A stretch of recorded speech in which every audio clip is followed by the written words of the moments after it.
Bulldog.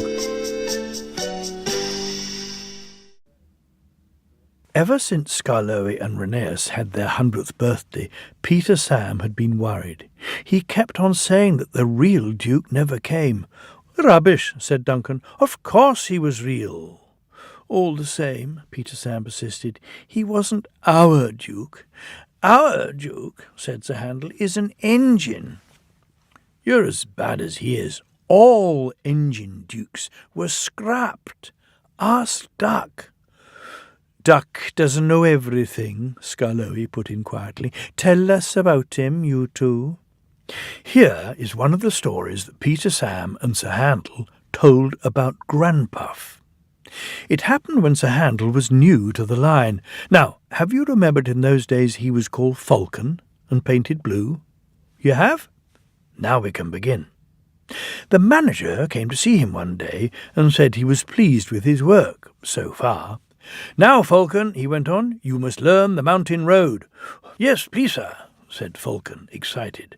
"So tomorrow you shall go double-heading on it with Duke. He'll explain everything."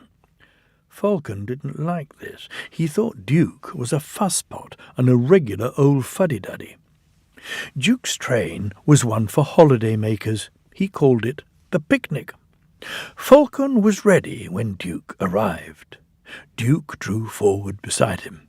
"Listen," he said, "the mountain road is difficult. You take the train, and I'll couple in front." "No," said Falcon, "I'll lead. How can I learn the road with you lumbering ahead, blocking the view?" "Suit yourself," said Duke shortly, "but never mind the view. Attend to the track. Look at the track," he puffed again on starting. "Never mind the view." "Fusspot, fusspot," puffed Falcon on starting. "Fuddy-duddy, fuddy-duddy, fuddy-duddy." They rattled through the first tunnel, looped round, recrossed the river, and entered the second, climbing all the while. Their speed grew slower and slower. Don't dawdle, urged Falcon. No hurry, puffed Duke stolidly. The tunnel was curved and pitch black. Falcon felt stifled. He wanted to get out. Presently the light grew. 2 ribbons of track appeared ahead in the gloom. Watch the track, warned Duke. Fusspot, scoffed Falcon. The tunnel mouth grew larger and larger till at last they burst into the sunshine. The line here swung sharply right. It was laid on a ledge cut in the hillside. Below lay the valley up which they had come. Track and buildings looked tiny, like toys. No one quite knows what happened next.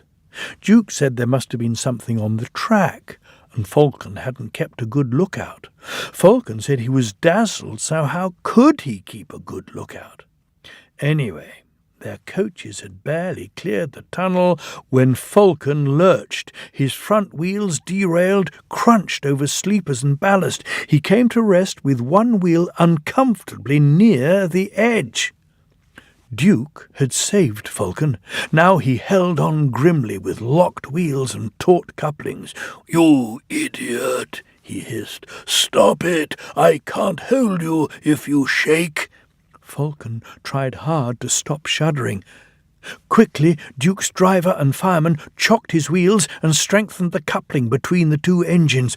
"Thank you," said Duke. "Now I'll manage." With Duke secure, the 2 crews, helped by a plate layer, propped up Falcon's front end.